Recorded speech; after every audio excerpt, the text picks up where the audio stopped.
Dobrý deň, vážení poslucháči. Dnes vás vítam pri podcaste Synchronicita.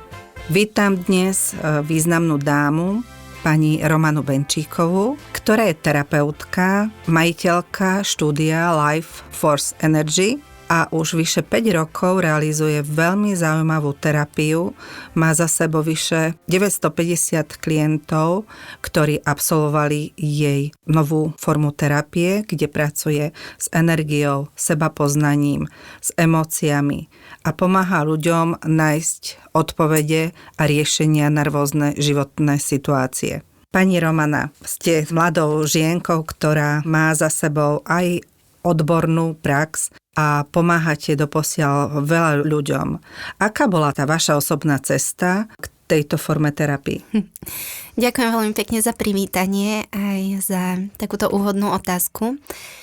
Moja cesta začala vlastne rozpadom mojej osobnosti, kde som pocítila sama na vlastnej koži, aké to je stratiť samu seba pod vplyvom náročných okolností, ktoré sa v mojom živote vyskytli. A to ma priviedlo k tomu objaviť jednak svoje dary, ktoré sú mi prirodzené, ktoré som používala už od nepamäti, už ako tínedžerka. Ku mne chodili kamošky a chceli rôzne rady odo mňa do života. A tak vlastne som pochopila, že to, čo viem robiť, je rozprávať. To, čo viem robiť, je ukázať iný uhol pohľadu, a tak som sa začala zaoberať vedením ľudí. Bolo to najmä v oblasti manipulácie, manipulatívnych vzťahov. Založila som projekt Život bez manipulácie, ktorý bol do roku 2023 aktívny. Potom som sa rozhodla ho uzavrieť. Tu som sa stretla, tu som začala využívať prepojenie cez podvedomie, kde sme pracovali s mojimi klientmi na rôznych strachoch, vzorcoch správania a tak ďalej, kde vďaka tejto technike sa začali diať vlastne zmeny v ich životoch. A potom ma to nejako odpojilo od tejto témy, pretože som chcela ísť ďalej. Chcela som ísť hlbšie, chcela som priniesť viac pre týchto ľudí, a tak som sa začala stále viac a viac úplne prirodzene, bez nejakých zámerov, bez nejakého špekulovania, bez nejakého hlbokého rozmýšľania. Jednoducho to sa dialo úplne prirodzene, že som začala stále viac a intenzívnejšie pracovať so samotnou energiou. A tak som sa dostala do miesta alebo na miesto v Mexiku, kde som sa naučila prenášať životnú energiu do energetického systému človeka, čo je pre mňa ako keby taký ten ďalší level seba poznania a prináša ďalší level seba poznania, pretože spúšťa očistné procesy, spúšťa otváranie vlastne vedomia jednotlivým ľuďom, ktorí sú účastní, a tým sa moja cesta nekončí. Práve naopak, ja mám vždycky pocit, že som na nejakom začiatku tej cesty. A aj teraz mám ten pocit, hoci viem, že bude pokračovať, že sa bude rozvíjať, a veľmi som aj ja sama zvedavá, ktorým smerom, akým spôsobom a tak ďalej. Poznáme viacero terapeutických smerov, viacero filozofií a náhľadov, ako pracovať s ľudskou dušou, ľudským psyché. Vaša terapia je trochu ako keby aj spirituálna. Vedeli by ste nám niečo také bližšie povedať, že čo je podstatou tej terapie a aký kontakt máte s klientom, ako to prebieha? Veľmi rada. Čo sa týka môjho vedenia, je založené na seba poznaní.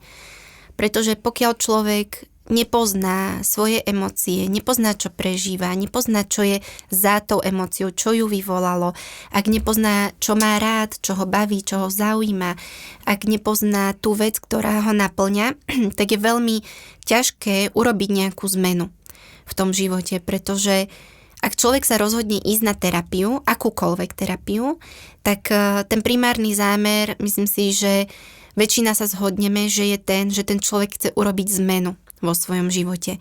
A pokiaľ nevie, čo má zmeniť na sebe, pretože sa nepozná, tak veľmi ťažko sa robí tá zmena. Takže pre mňa je vždycky prvý kľúčový ten zámer toho seba poznania, a to seba poznanie má mnoho úrovní. Vždycky začíname na mentálnej úrovni. To znamená, že sa potrebujeme pozrieť na to, aké mentálne bloky má daný človek, čo ho brzdí, aké má presvedčenia, čo si myslí o sebe, čo si myslí o živote, o svete, čo si myslí o tom, ako ho vníma jeho najbližšie okolie, ako sa cíti vo svojej práci, ako sa cíti vo svojej rodine, vo svojich vzťahoch, a pozeráme sa na jednotlivé strachy. A potom prechádzame trošku nižšie, hlbšie a prechádzame, ja to vnímam ako také dve bubliny, ktoré sú spojené takým rebríkom. Jedna bublina je tá naša myseľ, to mentálne nastavenie, a potom ideme postupne vlastne tým rebríčkom hlbšie a hlbšie do toho srdca, kde sú uložené tie emócie a kde sídli to naše podvedomie. A tam prichádzame do toho podvedomia a všetky tie zvedomené mentálne bloky prepisujeme.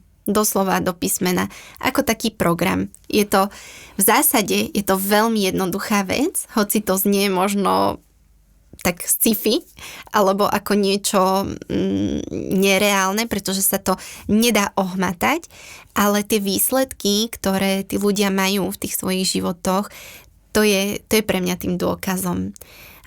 Keby sa to dalo chytiť, tak by to bolo určite úžasné, a hlavne pre ľudí, ktorí sú viacej racionálne založení a potrebujú mať veci pochopené, tak určite by to bolo prospešné, ale toto je vec, ktorá sa racionálne aj ťažko vysvetľuje a ešte ťažšie chápe. Ja vždycky hovorím, že to človek musí zažiť. Že musí zažiť tú silu samého seba, pretože v konečnom dôsledku ja som len sprievodca. A ten človek pracuje na sebe sám. Už len tým rozhodnutím, že príde na tú terapiu, tak už tam sa vlastne stáva tým tvorcom, a ja ho len podporujem v tom, aby na tej ceste toho seba poznania využíval svoj vlastný potenciál k vlastnému liečeniu. Nevnímam samu seba, že by som bola ja tou, kto má v rukách tú moc, ale práve naopak snažím sa ukázať tým ľuďom, tým mojim klientom, že vy sami to dokážete. Je to taká správna cesta terapeuta, že ukazuje cestu tomu klientovi, ako sám seba nájde. V podstate ako keby ste už rozprávali 100 rokov teóriu, ktorú už povedal Freud. Máme to id, ego, super ego, ten self-koncept, na ktorom musíme pracovať, a skutočne, ako vravíte, že podvedomie nás veľmi ovplyvňuje celé naše správanie. Niekedy nevieme, odkiaľ berieme určité vzorce správania, sami sme prekvapení na naše reakcie. Takže je to niečo, o čom sa tu dlho rozpráva, ale každý terapeut si nachádza nejakú tú svoju cestu k tomu klientovi, ktorá je pre neho najvhodnejšia. A pre koho je najvhodnejšia táto terapia, ktorú vy robíte? Úplne pre všetkých. Pre ženy aj pre mužov.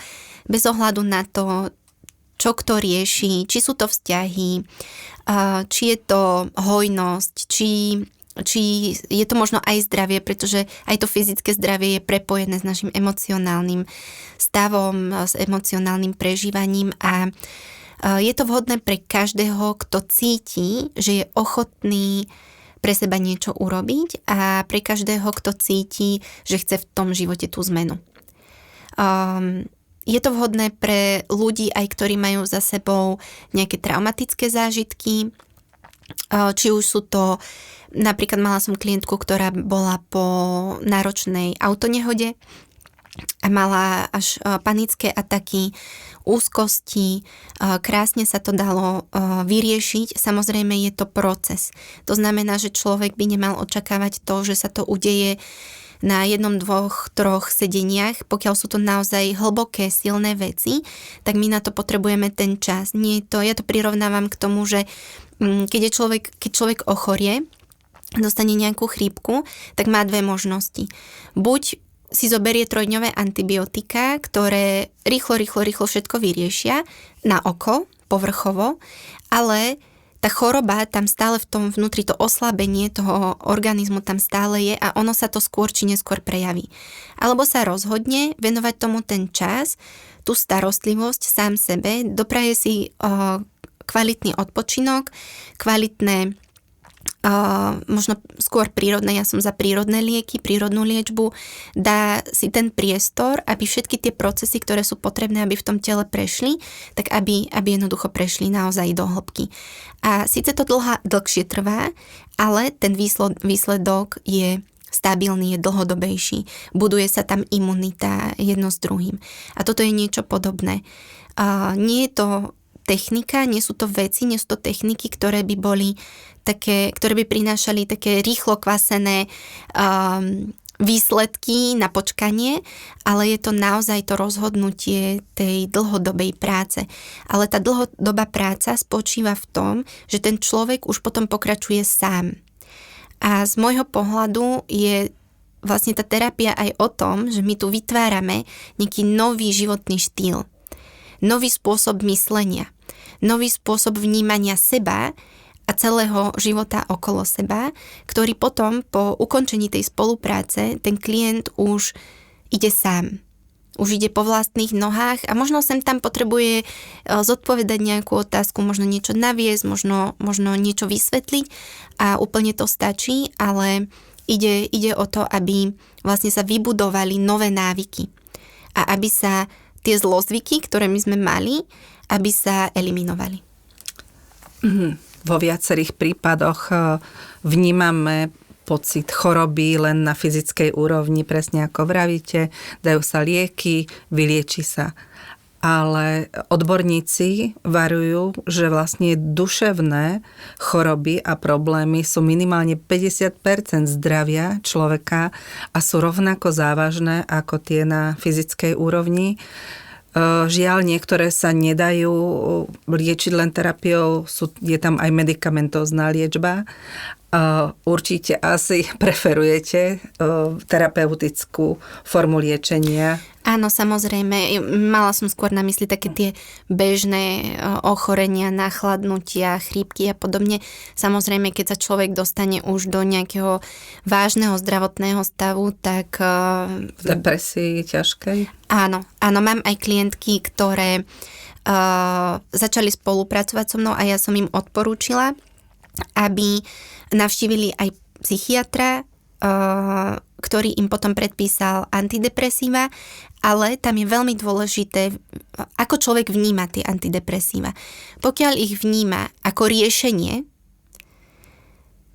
tak s tým ja nie som v súlade. Pokiaľ ich človek vníma ako pomôcku, ako barličku k tomu, aby zvládli prekonať ten psychický stav a popri tom si riešia v tom podvedomí všetky tie nahromadené vzorce správania, strachy, presvedčenia, tak potom je to úplne úžasný nástroj, ktorý nám vie krásne pomôcť. Len záleží od toho uhla pohľadu, pretože v tom prvom, keď je to riešenie, tak sme v pozícii obete. Zatiaľ, čo keď to bereme ako pomôcku, tak my sme tí zodpovední a my sme tí zodpovední, ktorí to teraz idú zmeniť, aby sa to už nedialo a aby tie antidepresíva mohli z toho života potom odísť. Žiaľ, pribúda veľmi veľa depresívnych poruch, úzkostných poruch a už aj u detí.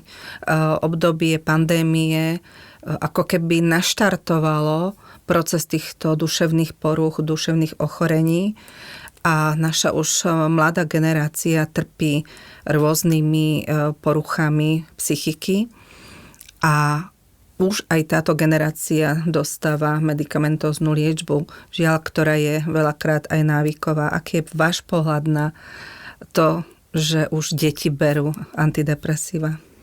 Je to veľmi smutné. Myslím si, že je to len výsledok systému, v ktorom žijeme.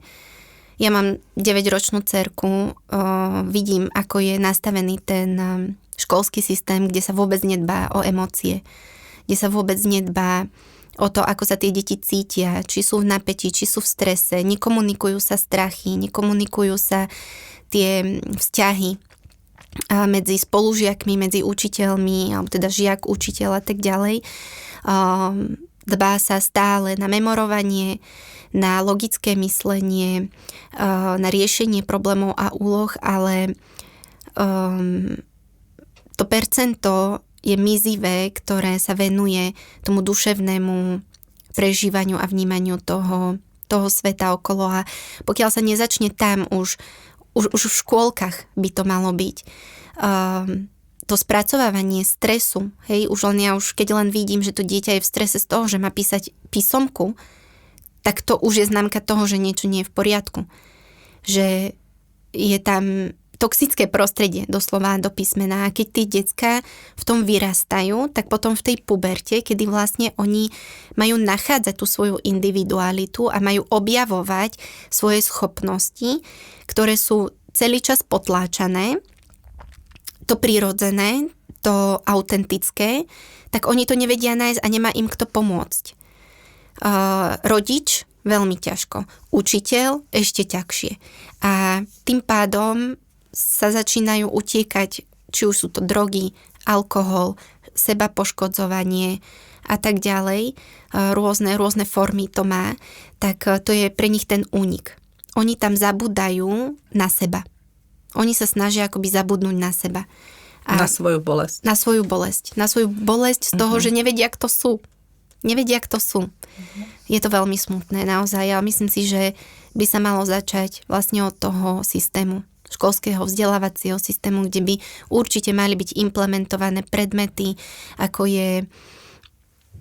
sú emócie. Jednoducho emócie. Cesta k emocionálnej zrelosti. Presne tak. Presne tak.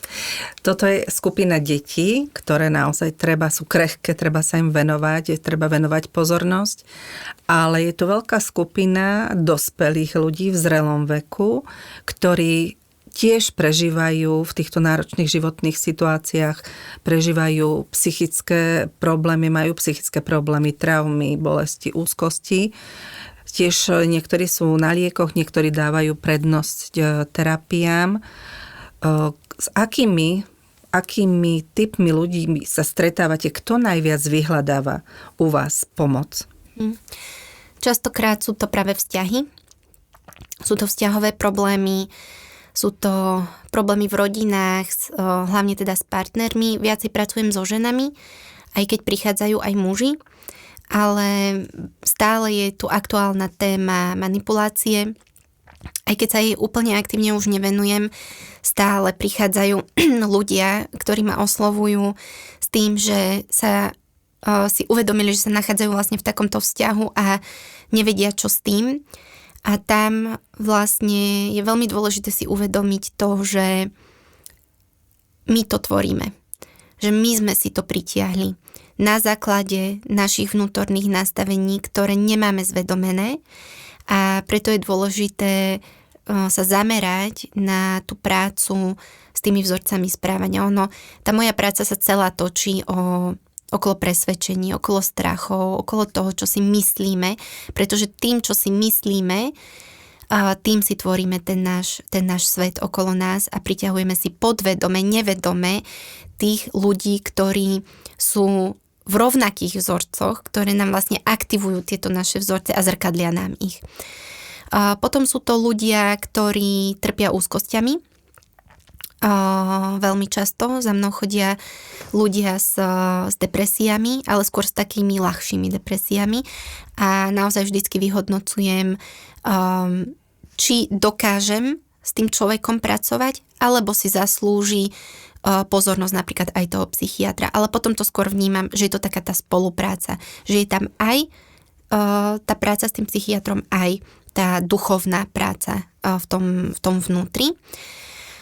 Potom sú to ľudia, ktorí už sú odhodlaní vedieť viac, vidieť viac a cítiť viac a sú na tej ceste toho sebapoznania, trúfam si povedať, už trošičku ďalej a sú pripravení začať vnímať tie duchovné zákonitosti, ktoré nás vedú tým našim životom, a už sa tam bavíme viac o tom duchovne.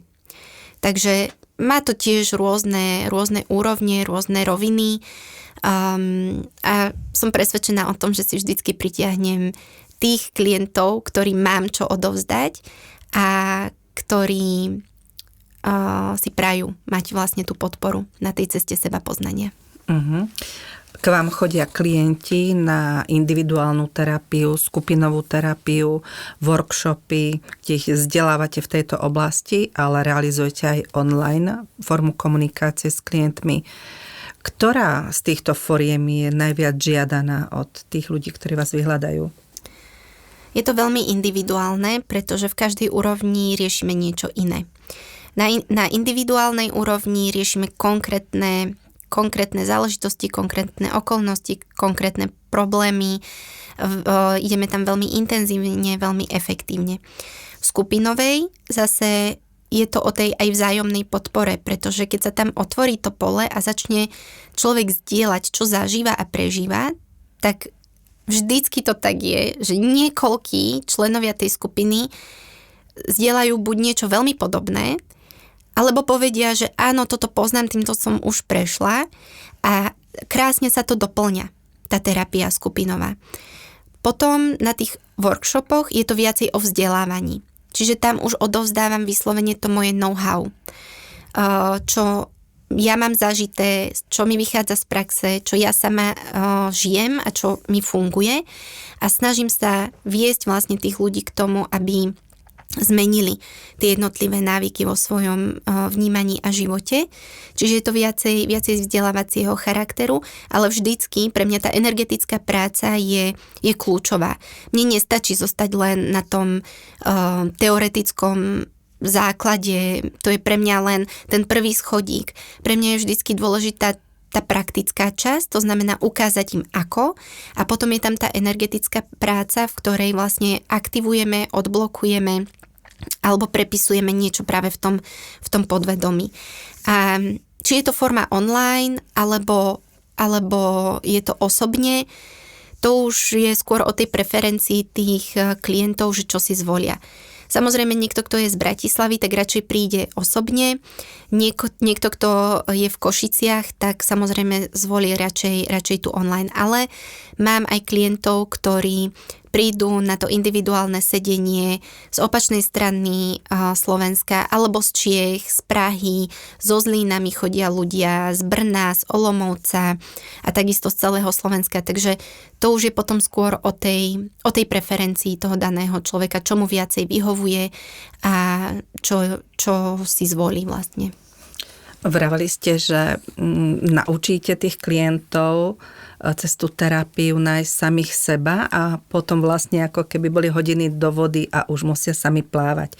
Vracajú sa k vám aj po nejakom čase alebo vás kontaktujú, čo viem, že vrátil sa mi tento problém alebo túto životnú situáciu neviem vyriešiť? Niekedy sa zvyknú vrátiť, potom už je to skôr len o takom 1-2 sedení. Prípadne spolu komunikujeme aj cez WhatsApp alebo cez iné aplikácie. Potom sú klienti, ktorých napríklad mám dlhodobo, že napríklad s nimi spolupracujem už aj 3 roky, kde máme spoluprácu väčšinou nastavenú na 2-týždennej báze. To znamená, že každé 2 týždne sa stretneme na hodinku. Je to pre nich také, jednoducho to cítia, že im to robí dobre.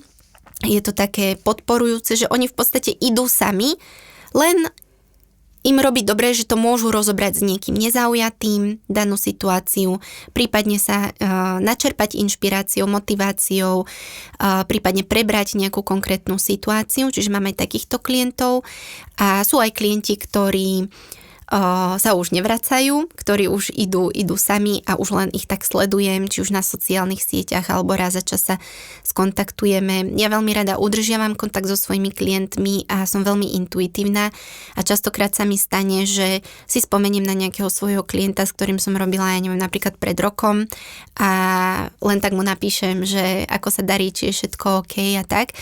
Takže takýmto spôsobom vlastne udržiavame tie kontakty, ale znova je to veľmi individuálne. Niekto to potrebuje, niekto nie. Ja osobne som tiež taká, že ak si neviem dať rady sama so sebou, s niečím, pretože oko vidí, ale nevidí samé seba.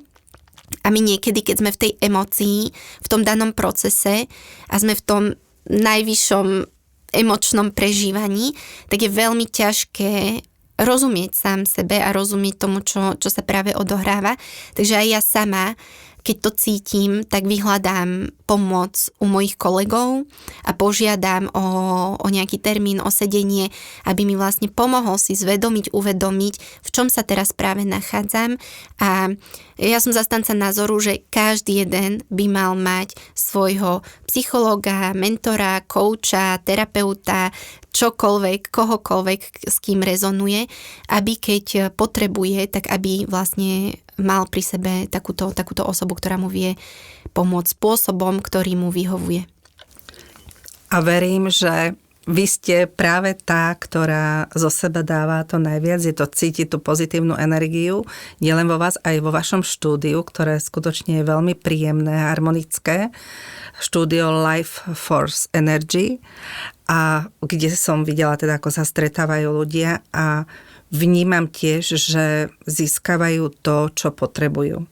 Ako ste vraveli, všetci potrebujeme pri sebe, či už tí, čo sú vážne, majú ochorenie, ale aj tí, čo potrebujú len filtrovať určité stresové zážitky zo života, že potrebujú pri sebe takého vodcu. Niekedy to boli spirituálni, niekedy duchovní vodcovia, niekto používa na to vieru, niekto potrebuje takýto osobný, ľudský, emocionálny, energetický kontakt. Takže myslím si, že ste na správnej ceste a tí, ktorí k vám budú hľadať cestu, tak tá synchronicita, tá bude fungovať. Dnes veľmi pekne ďakujem za stretnutie pani Romane Benčíkovej, majiteľke štúdia Life for Energy, ktorá realizuje špeciálne terapie pre seba poznanie. Ďakujem a teším sa na ďalšie stretnutie. Ďakujem aj ja veľmi za pozvanie, budem sa tešiť na budúce. A vám ďakujem, vážení poslucháči, za počúvanie podcastu Synchronicita a teším sa na budúce. Do počutia.